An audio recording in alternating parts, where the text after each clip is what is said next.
தினம்தோறும் விளக்கேற்ற நல்ல எண்ணெய் இதயம் நல்லெண்ணெய்.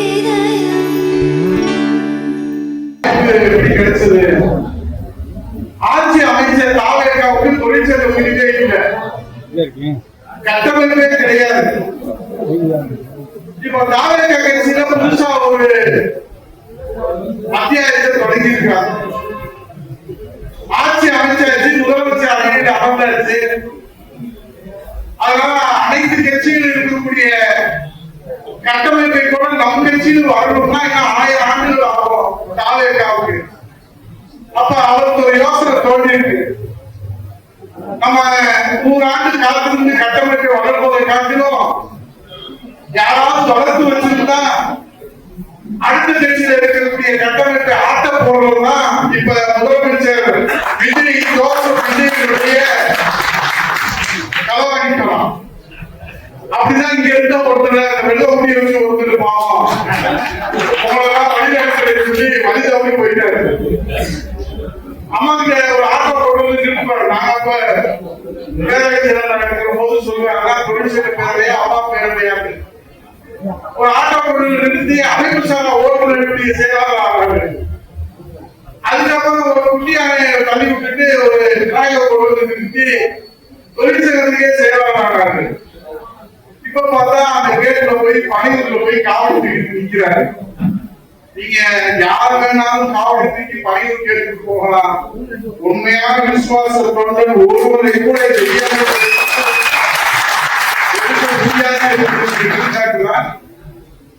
நம்முடைய கழகத்தின் நிறுவனர் பொதுச் செயலாளர் வருங்கால முதலமைச்சர் புரட்சித்தலைவர் எடப்பாடி அவர்கள் இன்றைக்கு எத்தனையோ சோதனைகளை தாண்டி இன்றைக்கு இந்த இயக்கத்தை வழிவோடு நடத்த வேண்டும் என்பதற்காக இரவு மாறாத ஊர்வலகம் மாறாத உடைத்துக் கொண்டிருக்கிறார்.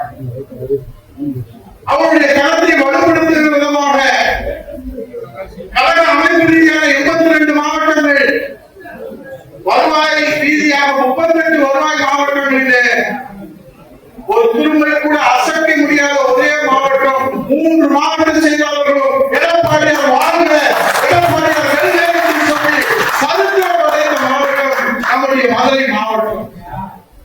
அண்ணன் செல்லூர் கே ராஜாவர்களும் அண்ணன் வீதி ராஜன் செல்லப்பா அவர்களும் சாமானிய தலைவர் உதயகுமார் அவர்களும் இன்றைக்கு உங்களுடைய ஆலோசனையிலே வழிகாட்டுதலே ஆதரவிலே நீங்கள் காட்டுகிற அன்பிலே நீங்கள் கொடுக்கிற நம்பிக்கையிலே மதுரை மாவட்டத்திலே அண்ணா திராவிட முன்னேற்ற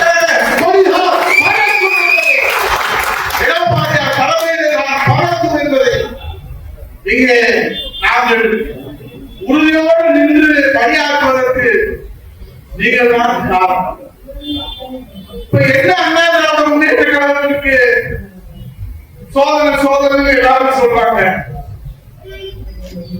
எங்களுக்கு உங்களுக்கு மக்களுக்கு தமிழ்நாட்டு மக்களுக்கு அண்ணா திராவிட முன்னேற்ற கழகம் ஆட்சி அமைக்க முடியவில்லை, வெற்றி வாய்ப்பு நழுவி போய்விட்டது என்பது கூட அவருக்கு வேலையை தரவில்லை. ஆனால் அந்த தேர்தல் தீர்ப்பு வந்து இந்த வாக்களிக்க ஆட்காட்டி வெளியே வைத்த மை காய்வதற்கு முன்பாக விலை போகிற இந்த காட்சி இதுவரை தமிழ்நாடு கண்டதில்லை. இதுதான் இன்றைக்கு தமிழ்நாட்டு மக்களுக்கு வேதனையாக தொண்டர்களுடைய உழைப்பாலே தமிழக மக்களுடைய நம்பிக்கையாலே புரட்சித்தலைவர் எடப்பாடியாரை முதலமைச்சர் அணியில் அமர்த்த வேண்டும் என்பதற்காக இலங்கையிலே வென்றவர்கள் இன்றைக்கு ராஜினாமா படுறதை அரங்கேற்றி கொண்டிருக்கிறார். இப்ப ஏன் அப்படின்னா இந்த அச்சத்தோட போறாங்க, கவலையோட போறாங்க, கனவோட ஏன் போறாங்க தெரியுமா? இன்னும் ஒரு சட்டமன்ற உறுப்பினர் தேர்ந்தெடுக்கணும்னா என்ன செய்யணும்? அண்ணன் மேயர் இருந்தாரு, சட்டமன்ற உறுப்பினர் இருந்தாரு, பாராளுமன்ற உறுப்பினர் இருந்தாரு, 10 வருஷம் அண்ணன் கூட்டுறவு அமைச்சராக இருந்தாரு, நான் 10 வருஷம் அமைச்சராக இருந்தேன். அதே போல 15 வருஷம் எம்எல்ஏ இருந்தேன், எதிர்கட்சி துணைத் தலைவராக இருந்தேன். இதுக்கெல்லாம் நீங்க என்ன ஆதரவு கொடுத்தீங்க?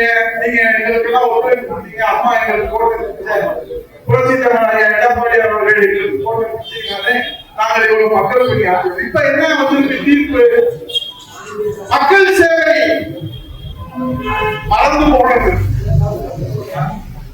மக்கள் சேவைகளை என்ன வேலைன்னு கேட்கிற சட்டமன்ற உறுப்பினர்கள் உழைப்புனா என்ன, கொள்கைனா என்ன, லட்சியம்னா என்ன? இப்ப தேர்ந்தெடுக்கப்பட்டிருக்கிற அந்த 107 சட்டமன்ற உறுப்பினர்கள் நான் இந்த தொழிற்சங்க கூட்டத்தில் சவால் விடுத்து சொல்கிறேன். மாண்புமிகு ஜோசப் விஜய் அவர்களே, தேர்ந்தெடுக்கப்பட்டிருக்கிற தாவேகா கட்சியிலே விசில் சின்னத்திலே தேர்ந்தெடுக்கப்பட்டிருக்கிற சட்டமன்ற உறுப்பினர்கள் 107 பேர்களுடைய முகத்தை பார்த்து சரியாக அவருடைய பெயர்களை நீங்கள் உச்சரித்து விட்டால் இந்த உதயகுமார் பொதுவாழ்விலிருந்து நான் விலகி விடுவேன். 56 பேர் அடுத்த கட்சியிலிருந்து ஆகியப்படுவோம். இங்க சீட்டு கணக்கில் ஓடுறோம். ஏன்னா இங்க தகுதி பார்த்து, சீனியாரிட்டி பார்த்து, உழைப்பு பார்த்து, தியாகத்தை பார்த்து, மக்கள் சேவையை பார்த்து, மக்களுக்கு அறிமுகமானதை பார்த்து இங்கே தேர்வு செய்வாங்க. அங்கதான் ஆலயம் கிடைக்கிறீங்க. வரவெல்லாம் வந்து உள்ள வாங்கன்னு போட்டு அவெல்லாம் சட்டமன்ற ஆகி அவளா அமைச்சர் ஆயிட்டான். அது இங்க மதுரையில் ஒரு அமைச்சர் இருக்கிறாரு. அதே அப்பா 5 வருஷத்துல 5 கட்சிக்கு போன அம்மாவாசை அவர் அதிமுகவுடைய அந்த வரலாற்றை, எதிர்காலத்தை பற்றி பேசுகிற போதுதான் எங்கள் நெஞ்சம் பொறுக்க மறுக்கு. இங்க வந்து அவையான தமிழ் இல்ல. இவர் வீட்டு வாசத்துல எத்தனை நாள் நின்றாரு, அவர் வீட்டு வாசத்துல எத்தனை நாள் நின்றாரு, எங்க வீட்டு வாசத்துல எத்தனை நாள் நின்றாரு, அது கூட நான் மறந்து போச்சு வரலாறு. நாங்கள் என்ன சொல்றோம்? மக்கள் உங்களுக்கு தீர்ப்பளித்து விட்டார்கள், நீங்கள் அமைச்சராக இருக்கிறீர்கள். உங்கள் ஜோசப் விஜயை இந்திரன் என்று சொல்லுங்கள், சந்திரன் என்று சொல்லுங்கள், எதை கழுதைக்கு சொல்லுங்க, குதிரைக்கு சொல்லுங்க, எதற்கான சொல்லுங்க. ஆனால் அண்ணா முன்னேற்ற கழகத்தை விட்டு ஓடுகிற ஓடுகாடிகள் அண்ணா முன்னேற்ற கழகத்தின் ஆயுள் காலத்தை நிர்ணயிப்பதற்கு எந்த யோகியமும் இல்லை என்பதை அவர்கள் ஏன் தெரியுமா அந்த தைரியம் வருது? இந்தியா எவனாவது கட்சி விட்டு போனான்னு வச்சுக்கிட்டேன். செல்வராஜ் மாவட்ட செயலாளர் கேட்கிறவங்க ராஜ சிறப்பா நாங்களும் மாணவர்கள் இருக்கும் போது சண்முகம் ஒரு கம்யூனிஸ்ட் கட்சியில் இருந்து வந்தார். வலது கம்யூனிஸ்ட்ல திரும்ப ஜெயிச்சுட்டு அதுக்கப்புறம் அம்மாவுக்கு சேர்த்து இருக்கிற எல்லாருக்குமே தெரியும். அவர் ஜெயிச்சதுக்கு அப்புறம் நம்முடைய ராஜாமதி அமர்வில் நடந்த ஒரு விழாவில் அவரு திராவிட இயக்கத்தை ஒன்று சேர்வதற்கு ஸ்டாலின் தான் தலைவர் சொல்லிட்டாரு. இங்க இருக்கிற மகளிர் என்ன இருக்கிறாங்க அக்கா மாதிரி அண்ணன் தலைமையில அந்த பேசினா கட்சிக்கு விரோதமாக பேசினார் என்கிற ஒரே காரணத்திற்காக அவர் வீட்டை நோக்கி படையெடுத்து அண்ணா திராவிட முன்னேற்ற கழக தொண்டர்களும் மகளிரை சேர்ந்தவர்களும் அன்றைக்கு முற்றுகையிட்டதன் காரணமாக தான் அடுத்து ஒருவர் கூட அண்ணா திராவிட முன்னேற்ற கழகத்தை எதிர்த்து வாய் திறப்பதற்கு பயந்தார்கள் என்கிற அந்த வரலாறு இப்போது மறந்து போகும். எவ்வளவு ஒருத்தன் கட்சியில ராஜினாமா பண்ணிட்டு அடுத்த கட்சியில போறதை பத்தி ஆட்சேபனைங்க அவருடைய உரிமை. ஆனா அங்க போனதுக்கு அப்புறம் இருந்த வீட்டுக்கு உண்ட வீட்டுக்கு உண்டை நினைக்க கூடாது. இங்க அப்படி சரியில்லை, இப்படி சரியில்லை, அது சரியில்லை, இது சரியில்லை சொல்றவங்க யாரு? புரட்சி தலைவர் எடப்பாடி 10 காலம் பொதுச் செயலாளராக முதலமைச்சராக எதிர்கட்சி தலைவராக இருக்கிற போது அவர் கையை பிடித்து காலம் பிடித்து காலை கடித்து காரியம் சாய்ந்து கொண்ட காரியவாதிகள் தான் இன்னைக்கு காட்டி கொடுத்து ஓடுகிற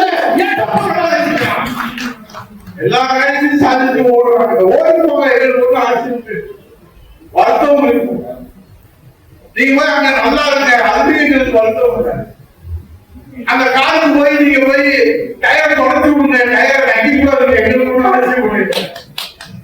ஆனால் நீங்கள் அங்கே போய் சென்று விட்டதற்கு பிறகு இங்கே இருக்கிற விசுவாச தொண்டர்களை அண்ணா திராவிட முன்னேற்ற கழக தொண்டர்களை பற்றி நீங்க வீரவசனம் பேசக்கூடாது. எப்போ அண்ணா திராவிட முன்னேற்ற கழகத்தை விட்டு போயிருக்கீங்க அப்பவே அவர் தகுதி இழந்து விட்டீர்கள். ஆனா நீங்க என்ன நடந்துச்சு? எப்படி தாவக ஆட்சிக்கு வந்துச்சு? இருக்கிற எல்லாருக்கும் தெரியும். உங்களுக்கு கோடிக்கணக்கான ரூபாயை கொடுத்து இன்றைக்கு இன்ஃபுளுன்சர் என்று சொல்லக்கூடிய மூளை செலவை செய்வதற்கு ஏன்னா கட்சியில கட்டமைப்பு கிடையாது. கட்சி ஆரம்பிச்சு 2 வருஷம்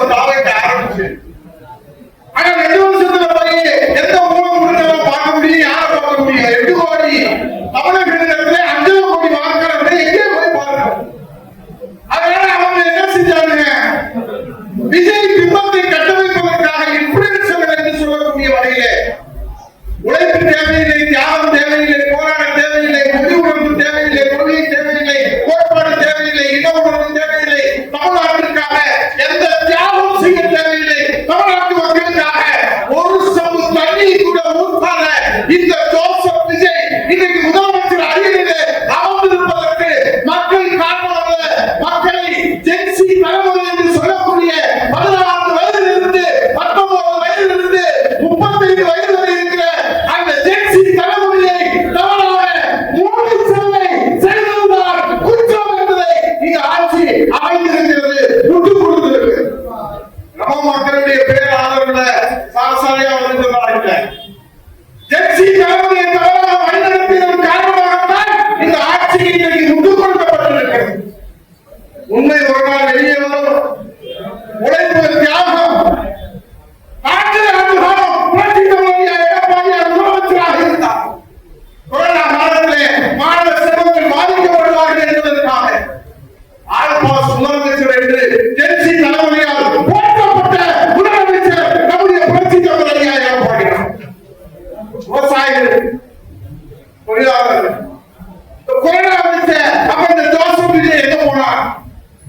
வெள்ளம் வந்துச்சு அப்ப எங்க போனா? எங்க போனா? வீட்டுல இருக்கிற யாருக்கும் தெரியும். எங்கேயாவது சைனா லீவ் ஒரு முதல்வர் நீங்க பாத்துக்கிறீங்களா? 6 மணிக்கு போக மேல போனா ஆண்டவனே நம்ம முதல்வர் வெளியே கூப்பிட முடியாது, நல்லா தெரிஞ்சுக்கிட்டு. இப்படி ஒரு முதலமைச்சர் ஏதாவது இந்த நாடு பெற்று தனிப்பட்ட விமர்சனமான அல்ல.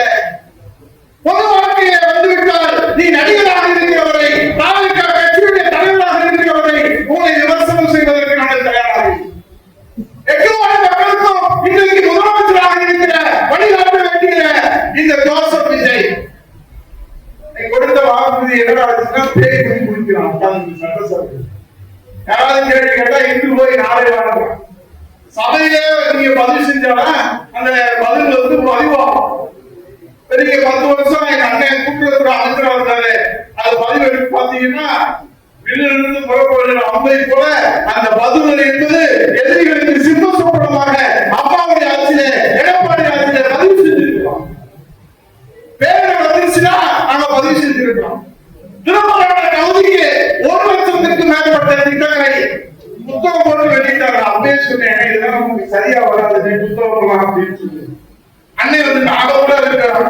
இது செஞ்சிருக்கிறேன், புத்தகத்தை போட்டு வீட்டுக்குள்ள கொடுத்தாங்க. போட்டாங்க கொண்டு போய் கொடுத்து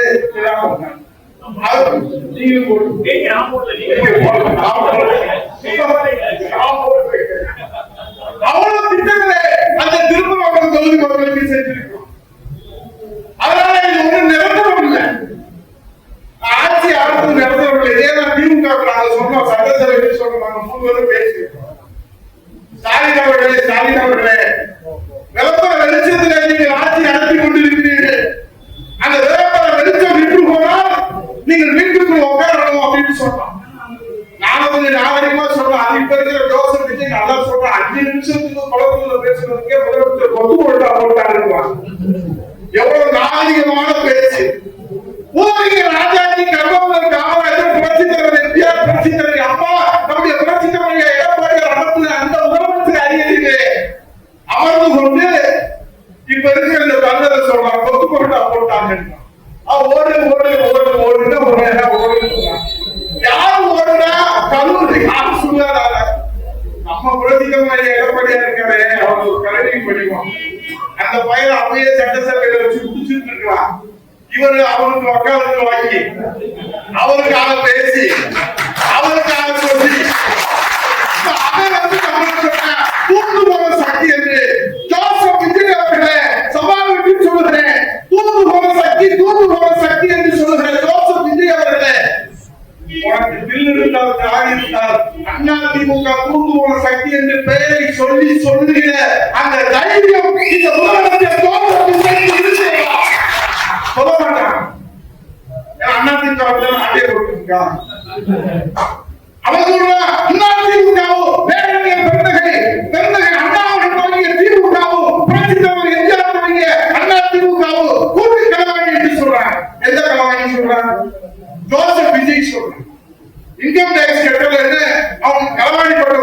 மத்திய அரசு.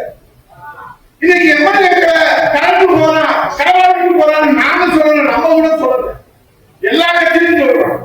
அவர் பாவம் மக்கள் சொல்றாங்க, ஒன்னே ஒண்ணு கண்ணேங்கிறது ஒரே காமராஜரை தப்பி தவறி ஜெயிக்க வச்சிருக்காரு. அவன் கடந்துட்டு போயிட்டான்.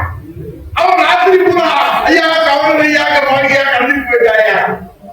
இங்க இருக்கிற எம்எல்ஏக்கெல்லாம் நேற்று வரைக்கும் எங்க அண்ணன் செல்வராஜோட என் கூட சிலப்பானோட நல்லா தான் பேசிட்டே இருக்காங்க. என்ன நிலம கொஞ்சம் சரியில்லை அப்படின்னு பேசுறாங்க. குழந்தை பார்த்தா ஒன்றும் சரியா தெரியல, கொஞ்சம் கடன் ஆயிடுச்சு, கொஞ்சம் எல்லாம் தலைக்கு மேல போயிடுச்சு. ரொம்ப தைரியமா பேசுவாரு. என்ன அடுத்த நாள் சொல்றாரு, இந்த இயக்கத்திலிருந்து நான் ராஜினாமா செய்து கொடுக்கிறேன். ராஜினாமா முடிச்சா அடுத்த என்ன, அடுத்த உடனே சபாநாயகர் ரெடியா இருக்காரு, பேசி கொள்வார். அவர் கட்சியில சேர்க்கிறது அவருக்கு கோவம், போற வரவெல்லாம் ராஜினாமா பண்ணிட்டு வாங்க அவருக்கு. நான் எதுக்கு இதெல்லாம் சொல்றேன்னா, அண்ணா திராவிட முன்னேற்ற கழகம் என்பது இங்க இருக்கிற மூத்த தலைவர்களுக்கு உங்களுக்கு தெரியும். இது தலைவர்களை நம்பி ஆரம்பித்த கட்சி அல்ல. ஏழை எளிய சாமானிய மக்களை நம்பி நீங்க என்ன பிரச்சனை? புரட்சி தமிழக எடப்பாடி உழைப்பு இருக்கிறது, கருணை இருக்கிறது, தாய் உள்ளம் இருக்கிறது, தெய்வ உள்ளம் இருக்கிறது, எல்லோரும் அரவணைக்கிற அந்த ஆற்றல் இருக்கிறது, தொலைநோக்கு பார்வை இருக்கிறது, சிந்தனை இருக்கிறது. விஜய் ஜோசப் விஜய் இருக்கிற ஒன்னே ஒன்னே எடப்பாடி இல்லை. அதனாலதான் போயிட்ட என்ன வசீகரா இல்ல, பஞ்சு டயலாக் பேச தெரியல, சினிமா கவர்ச்சி வசனம் பேச தெரியாத எடப்பாடி அவர்களுக்கு இன்றைக்கு மக்களுக்கு தீர்ப்பு கொடுத்திருக்கிறார்கள். பரவாயில்லை, எல்லா நேரங்களிலும் எல்லா பஞ்சு டயலாக்கும் வெற்றி பெற முடியாது. வருகிற காலம் அண்ணா திராவிட முன்னேற்ற கழகத்துடைய காலம் என்பதை நிரூபிக்கிற வகையில் தான் பிள்ளையார் சொல்லிய இந்த தொழிற்சங்கம் இன்றைக்கு தமிழகம் முழுவதும் நம்முடைய அற்புதமான இந்த நிகழ்ச்சியை தொடங்கியிருக்கிறார். அதை நீங்கள் எல்லோரும் நம்பிக்கையோடு இருங்கள். நம்பிக்கைதான் நமக்கு வாழ்க்கை. ஏன்னா திடீர்னு இருக்கும் போது தெரியும், அடிக்கடி அதான் பேசிக்குவோம், எல்லாம் ஒரு நாள் 10 நாளைக்கு பேசிக்குவோம். ஆனா டெய்லி எங்க அண்ணன் செல்லூர் ராஜன் இரவு 12 மணிக்கு கூப்பிடுவார், தம்பி என்னே அவர் ஏதாவது சொல்லும் போது நான் சொல்லுவேன். இதே மதுரையில முதலமைச்சருடைய மகனை அழகிரி இருக்கிற போது நம்ம எல்லாம் மதுரையில் இருந்தோம். அப்ப சொன்னாங்க அதிமுக இருக்காதுன்னு சொன்னாங்க. சொன்னவர் தான் இன்னைக்கு அரசியல் இல்ல. அண்ணா திராவிட முன்னேற்ற கழகம் 2016 கட்சி, அம்மா உயிரை கொடுத்து வளர்ந்த கட்சி, புரட்சி தலைவர் ஐயா எடப்பாடி என்கிற சாமானியர் வளர்ந்த கட்சி. அதே ஒரு தாயை கலாம் வந்து எல்லாரும் நினைக்கிறாங்க 5 வருஷம் நம்ம கனவு எப்படின்னு இருக்க முடியும். கவலைப்படாது, நம்ம ஐயா பிரதமர் மோடி ஐயா இருக்காரு. உடனே தப்பா புரிஞ்சுக்காது. 2026 இப்போ 2029 ஒரே நாடு ஒரே தேர்தல். இது ஏதோ நாசமா உங்களுக்கு நம்பிக்கை ஏற்படுவதற்காக சொல்லல. நம்ம முன்னாள் ஜனாதிபதி அவருடைய தலைமையில ஒரு குழு அமைச்சு ஒரு 18,000 பக்கத்துக்கு கூடிய அறிக்கை தாக்கல் செஞ்சு 7 லட்சம் கோடிக்கு மேல ஒவ்வொரு கட்டமா தேர்தல் நடந்துனா அரசாங்கத்துக்கு செலவு வருது, மக்கள் பரிபாலம் வீணாகுது. ஆக ஒரே நாடு ஒரே தேர்தல் நடந்துங்க அப்படின்னு இன்றைக்கு மசோதா தாக்கல் செய்து அதை நிறைவேறி அது கூட்டுக்குழுவுக்கு சென்று கூட்டுக்குழுவில் இன்றைக்கு நாடு முழுவதும் அனைத்து கட்சி பிரதிநிதிகளும் மக்களிடத்திலே அதற்கான விவாதம் நடைபெற்ற போது 90% பேர் இன்றைக்கு ஆதரவு கொடுத்து அதில் ஒரு சில கட்சிகள், காங்கிரஸ் போன்ற கட்சிகள் கருத்து வேறுபாடோடு இருக்கிறார்கள். இன்னும் 3 வருடத்திற்குள்ளாக கருத்து ஒற்றுமை ஏற்படுத்தி 2029 தான் 3 ஆண்டுகள் தான் பாவேக்காவுக்கு ஆயுள் காலம் என்று நான் சொல்லவில்லை. 3 மாதங்களிலே கூட ஜோசப் விஜய் வீட்டுக்கு போனாலும் போகலாம். ஏன்னா கரூர் சிபிஐ வழக்கு கடைக்கு மேல பொங்கிட்டு இருக்குது. அது ஒருவர் இருந்தால் வளர்ந்தா மாடு 3 வருஷத்துல 3 கட்சிக்கு போறான். தொழிலா பார்த்துருப்பான். அவன் சொல்றான் கரூர்ல கணக்கு தீக்க வேண்டியிருக்கு. நாட்டு சீட்டுக்கு யாரா கொண்டு அமைச்சர் அவன் கணக்கு தானே போப்பான், அவன் மக்கள் பணியை போப்பான். உடனே அங்க இருந்து சொல்லிட்டாங்க, அமைச்சர் அப்படி பேசக்கூடாதியா, காவல்துறை இருக்கிறீர்கள் என்று காவல்துறை மீது ஒரு அபாண்டமான குற்றச்சாட்டு சொல்றாங்க. உடனே எல்லாரும் கண்டனம் வந்துச்சு. ஒரு வாரமா வாயை திறக்கிறதே இல்லை. இன்னொரு அமைச்சர் நேற்று சொல்றான், சத்யபாமா யூனிவர்சிட்டியில அது தலைவர் தந்த போட்ட பிச்சையினால அந்த பல்கலைக்கழகம் உருவாச்சு. அங்க போய் அவன் சொல்றான் நேற்று, இனிமேல் கொள்கைக்கான கட்சியெல்லாம் இனிமேல் ஆவது இல்லை, ஆவாது.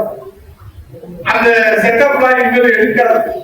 கொள்கையும் கிடையாது, கோட்பாடும் கிடையாது, கட்சியும் கிடையாது, கொலைக்கும் கிடையாது அப்படின்னு ஒரு அமைச்சர் நிதி மந்திரி அவர் சொல்றான். ஆகவே எங்கே போகிறது தமிழ்நாட்டு அரசியல் எங்கே போகிறது என்று எல்லோரும் கவலையோடு இருக்கிறோம். 60 நாள் தான் இருக்கு, 2 மாசம். மக்கள் கொதிப்படைந்து போயிருக்கிறார்கள். விவசாயிகள் போராட்டம் நடத்தாத நாளே இல்லை. பயிர்க்கடன் கூடாதுன்னா கொடுக்க மாட்டான். 2500 ரூபாய் எப்படா வரும்னா வராதுன்னா 10 லட்சம் கோடி கடன் இருக்கிறான். இது தெரிஞ்சுதான் அவன் சொன்னான். இப்ப 15 லட்சம் கோடி கடன் வரும். ஆகவே வெகு விரைவிலே ஆட்சி மாற்றம் வரும். காலம் மாறும், காட்சிகள் மாறும், ஆட்சி மாறும். மீண்டும் புரட்சி தலைவர் எடப்பாடி தலைமையிலே அம்மா ஆட்சி மாறுவதற்கு தொழிற்சங்க நிறுவனங்களுடன் உதவி செய்யும். அப்போ உங்களுக்கு எல்லாம் ஓடி விடுவோம். உண்மையிலே உங்களை பார்த்ததில் எங்களுக்கு நம்பிக்கை, சந்தோஷம். ஏன் தெரியுமா? ஆளுங்கட்சி கூட்டத்துலதான் தொழிற்சங்கத்துக்கு கூட்டம் அதிகமாகும். ஆனால் எதிர்கட்சியாக இருக்கிற போது கூட எங்களுக்கு ஓடி தேவையில்லை. எங்கள் விசுவாசம் தான் முக்கியம் என்று நிரூபிக்கிற விசுவாச அந்த ஊழியர்களை தொண்டர்களை தலைவர் எந்த அதிகாரம் கிடையாது. எப்படிங்க போய் மேனேஜர் போய் எங்க அண்ணன் தமிழரசு வந்தாரு, எங்க அண்ணன் பொருளாதாரம் வந்தாரு, அப்துல் சமத் மாமா வந்தாரு, ராஜ் செல்லப்பாங்க வந்தாரு, செல்லூர் ராஜ் வந்தாரு, விஜயகுமார் வந்தாரு. சரி, அதுக்கு என்ன பொருள் கேட்பான்? ஏன்னா நம்மகிட்ட ஆட்சி இல்லை, அதிகாரம் இல்லை. எங்களுக்கு ஆட்சி இல்லை, அதிகாரம் இல்லை என்றாலும் புரட்சி தலைவர் எம்ஜிஆர், புரட்சி தலைவர் அம்மா, நம்முடைய புரட்சி தலைவர் எடப்பாடியார் என்பதுதான் எங்கள் உயிர் மூச்சு என்று வந்திருக்கின்ற தொழிற்சங்க நிர்வாகிகளை பாடத்தொற்று வழங்கி உங்களை நாங்கள் முன்மாதிரியாக எடுத்துக்கொண்டு களத்திலே உழைப்போம். அண்ணாதிராவிட முன்னேற்றக் கழக ஆட்சியை அமைப்போம். புரட்சி தலைவர் எடப்பாடியாரை முதலமைச்சர் அணியிலே அமர்த்துவோம். ஊழல் தன்னை அரசியலுக்கு உற்றுக் கொடுக்கிற அந்த நிலை மாறும், காட்சிகள் மாறும். நன்றி, வணக்கம்.